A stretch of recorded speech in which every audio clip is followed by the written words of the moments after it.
నిజంగా సార్, మరి అమ్మగారు గాని మీరు గాని ఏ పాటలని ఇంత అలవోకగా ఎంతో బాగా పాడుతున్నారు. మరి మీకు ఎక్కడ ఏ అవకాశాలు ఏం రాలేదు? అవకాశం అంటే మేము పోయే అవకాశం మాకు దొరకట్లేదు. అవకాశం ఇంతకుముందేమో ఇంత సాంకేతిక పరిజ్ఞానం ఉన్నటువంటి ప్రపంచం కాదు కదా.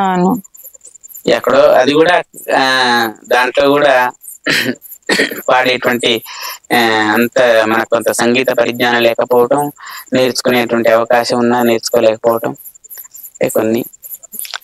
కానీ ఇంతకంటే ఇంకేం కావాలి సార్? ఎంతో బాగా పాడుతున్నారు, ఎక్కడ మిస్ కాకుండా సంగీతం మంచిగా పాడుతున్నారు. కాబట్టి ఇంత బాగా పాడే సింగర్స్ ని ఎందుకు బయటికి ఎక్కడ వెళ్ళలేదు? ఇక్కడ వెళ్ళలేకపోయాం. అమ్మగారు బయటికి రాలేకపోవటం, మేము వెళ్ళలేకపోవటం. నిజంగా మా తరపున, మా మీడియా తరపు నుంచి మేము మనస్ఫూర్తిగా కోరుకుంటున్నాం సార్. ఖచ్చితంగా మీరు ఒక మంచి స్థాయికి పాటలలో వెళ్ళాలని మనస్ఫూర్తిగా కోరుకుంటున్నాను సార్. థ్యాంక్ యూ అండి. జానపద పాటలు మరి ఎవరి ఎక్కువ ఇంట్రెస్ట్ సార్ మీరు? నాకు అంటే నేను సేకరించానండి వాళ్ళ పూర్తి వివరాలు తెలియదు, కానీ పాట ఒకటే, పాట వినటం అంతే, సేకరించడం అంతే, వినటం వరకే. పాట బాగుంటే తెలుసుకోవాలంటది కానీ ఆ సమయానికి అది నేర్చుకోవడమే దాని మీద దృష్టి పడుతుంది. ఎవరు పాడిందని ఆలోచన తొందరగా రాదు. తెలుసుకోవటం మంచిది అసలు లెక్క ప్రకారం అయితే. దాని మీద దృష్టి పెడతాను ఎక్కువ. మీరు పదే పదే పాడుకునే పాట జానపద పాటలలో ఏదుంది? నల్లంచు బొట్ల చీర నేను పెట్టనా, నల్లని జడలో పూలు పెట్టనా, నల్లని బొట్ల చీర నేను పెట్టనా, నల్లని జడలో పూలు పెట్టనా, ఆరుమూల చీర కట్టనా, నా మామ బుగ్గ మీద చుక్క పెట్టనా, ఆరుమూల చీర కట్టనా, నా మామ బుగ్గ మీద చుక్క పెట్టనా, ఏరియల్లో ఏరియల్లో ఏరియల్లో మామ ఎన్నియల్లో, ఏరియల్లో ఏరియల్లో ఏరియల్లో మామ ఎన్నియల్లో, నల్లంచు బొట్ల చీర నేను పెట్టనా, నా నల్లని జడలో పూలు పెట్టనా, నల్లని బొట్ల చీర నేను పెట్టనా, నా నల్లని జడలో పూలు పెట్టనా, గోదారి పొంగింది కృష్ణమ్మ నవ్వింది ఓ మామా, గోదారి నువ్వైతే కృష్ణమ్మ నేనవుత సందామా, గోదారి పొంగింది కృష్ణమ్మ నవ్వింది ఓ మామా, గోదారి నువ్వైతే కృష్ణమ్మ నేనవుత సందామా, మల్లెపూలు తెచ్చి పెట్టురా నా మామ మంచి మనసు ఉన్నదానిరా, మల్లెపూలు తెచ్చి పెట్టురా నా మామ మంచి మనసు ఉన్నదానిరా, ఏరియల్లో ఏరియల్లో ఏరియల్లో మామ ఎన్నియల్లో, ఏరియల్లో ఏరియల్లో ఏరియల్లో మామ ఎన్నియల్లో, నల్లంచు బొట్ల చీర నేను కట్టనా, నా నల్లని జడలో పూలు పెట్టనా, నల్లంచు బొట్ల చీర నేను కట్టనా, నా నల్లని జడలో పూలు పెట్టనా, సుక్కల్లో సింధూరుడు నిన్ను నన్ను రమ్మని పో మామా, సుక్కల్లో సుక్కనై సుక్కోలే ఉందాము సందామా, సుక్కల్లో సింధూరుడు నిన్ను నన్ను రమ్మని పో మామా,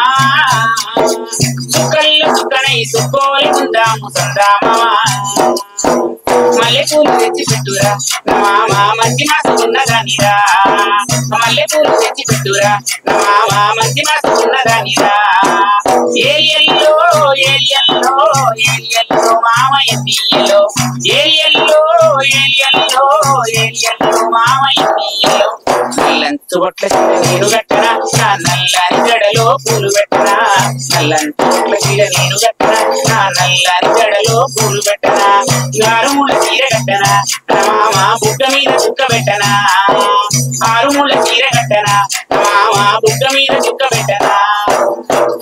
జానపద పాటలు కానీ మీ స్కూల్లో కల్చరల్ ప్రోగ్రామ్స్ పెట్టారన్నారు కదా సార్, మీరు ఫస్ట్ పిల్లలు కానీ మీరు కానీ ఎంకరేజ్ చేస్తారన్నారు.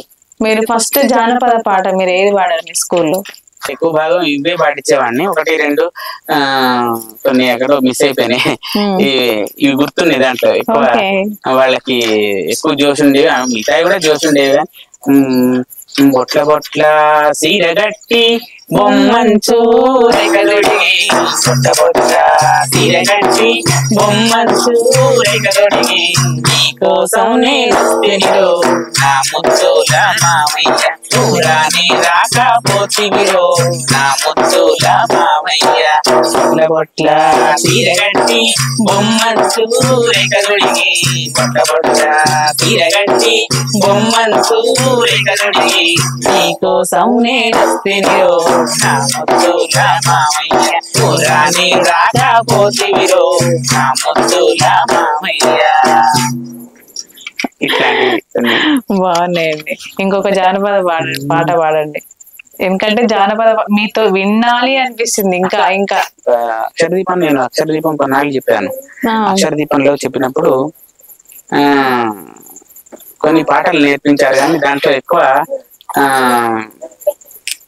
చాలా హిట్ అయిన పాట నా చిట్టి చేతులు అనే పాట నేను నేర్పి వాళ్ళకి చాలా మంది పిల్లలు రాత్రిపూట పెద్దవాళ్ళు అంటే ఒక 20 సంవత్సరాలు పైబడి వాళ్ళు వచ్చి చదువుకునేవాళ్ళు. అట్లా కొంతమంది ఒక 3 పిల్లలు అట్లా అక్షరదీపంలో చదువుకొని 10వ తరగతి పాస్ అయిన వాళ్ళు కూడా ఉన్నారు. అది కొంచెం నాకు చాలా గర్వంగా అనిపిస్తుంది. వాళ్ళు కొంచెం ముందరికి వెళ్ళి అది నేర్చుకుని 5 తరగతి ప్రైవేట్ గా కట్టుకొని చదువుకున్నారు అనమాట. 10వ తరగతి పాస్ అయ్యారు. ఎంత గ్రేట్ సార్, నిజంగా ఎంత మంచి మనసు మీది. నిజంగా మీ శిశువులు ఎంత మంది ఉంటారు సార్? మామూలుగా పాటలు గాని విద్య గాని అందించిన వాళ్ళు, మీరు ట్యూషన్ చెప్తున్నా అన్నారు, సో ట్యూషన్ చెప్పే పిల్లలు గాని చాలా మంది ఉన్నారండి. నేను ఎక్కువ భాగం ఒక 20-25 ఏళ్ళు ప్రైవేట్ గా చెప్పాను. నేను స్కూల్లో కొన్నాళ్ళు హై స్కూల్లో చెప్పాను, కొన్నాళ్ళు ప్రైవేట్ స్కూల్లో చెప్పాను, కొన్నాళ్ళు చుట్టుపక్కల ఊళ్ళో, తర్వాత ఇక్కడ ప్రైవేట్ స్కూల్లో 10 ఏళ్ళు చెప్పాను. అట్లా ఒక 25 ఏళ్ళు పిల్లలతో మమేకం అయ్యాను. నాకు ఇది వృత్తిపరంగా బాగున్నప్పటికీ కూడాను అది పిల్లల పరంగా నాకు ఎంతో ఆనందాన్ని ఇచ్చేది, ఏది ఉపాధ్యాయ వృత్తి. ఆ విధంగా నేను పిల్లలతో మమేకమై వాళ్ళని దగ్గర అవుతూ వాళ్ళకి ఇట్లా మోటివేట్ చేస్తూ మనం దేశం గురించి, ధర్మం గురించి, సంస్కృతి పట్ల, సంప్రదాయాల పట్ల అన్ని నాకున్నటువంటి అంటే పరిజ్ఞానంలో శక్తి వంచన లేక వాళ్ళకి ఇటు నేర్పుతూ అటు చదువు నేర్పుతూ, అంటే చదువు కనీసం రీడింగ్ క్లాస్ అన్న మన ఇంట్లో ఇక్కడే తినేవాళ్ళు, ఇక్కడే ఉండేవాళ్ళు, ఇక్కడే చదువుకునేవాళ్ళు, చక్కగా ప్రతిరోజు వచ్చేవాళ్ళు. ఇట్లా ప్రతి శనివారం ఆ దేవాలయానికి వెళ్ళి, వేణుగోపాల స్వామి ఆలయానికి వెళ్ళి ప్రతి శనివారం సాయంత్రం పూట కాసేపు 1 గంట సేపు భజన చేసి వచ్చేవాళ్ళు. పొద్దున్నే కాస్త వ్యాయామం చేసేవాళ్ళు పిల్లలు. అట్లా చాలా మంది పిల్లలు ఊళ్ళో తయారయ్యారు. వాళ్ళు ఎక్కడున్నా కానీ మంచిగా ఉన్నారు, ఇప్పుడు మంచి పొజిషన్ లో ఉన్నారు. ఎప్పుడు వచ్చినా, ఏ పండుగలకు వచ్చినా, ఏదైనా చిన్న చిన్న ఫంక్షన్స్ కి వచ్చినా నన్ను కలిసి వెళ్తుంటారు. నాకు అది సంతోషం. వాళ్ళు నాకేం ఇచ్చారా లేకపోతే వాళ్ళకి ఏం నేను ఇచ్చానా అనేది కాకుండా వాళ్ళు గుర్తుంచుకొని నా పట్ల గౌరవంతో ఇప్పటికీ కలిసిపోతున్నారంటే నాకు అదే, అంతకన్నా ఇంకేం కావాలి. సంపాదన అవసరం లేదు, ఏ ఆస్తి అవసరం లేదు. ఆ యొక్క మర్యాద, గౌరవం వాళ్ళు ఇస్తున్నారు. నేను కూడా అట్లాగే వాళ్ళతో ప్రేమ అనురాగంతో ఉంటున్నాను. నిజంగా చాలా అంటే చాలా సరే, ఎందుకంటే ఎవరిని కదిలిచ్చినా గానీ, ఊర్లో ఎవరిని మందలిచ్చినా, మామూలుగా బయట ఏం మాట్లాడినా గానీ మొదటగా మా గురువు మహేష్ సార్ గారు, వాళ్ళ అమ్మగారు పాటలు, లేడీస్ అయితేనేమో అమ్మగారు మాకు చాలా నేర్పింది, సార్ గారు నేర్పారనేది. ఇంకా స్టూడెంట్స్ మ్యాక్సిమం మొత్తం మీ పేరు చెప్పేస్తున్నారు.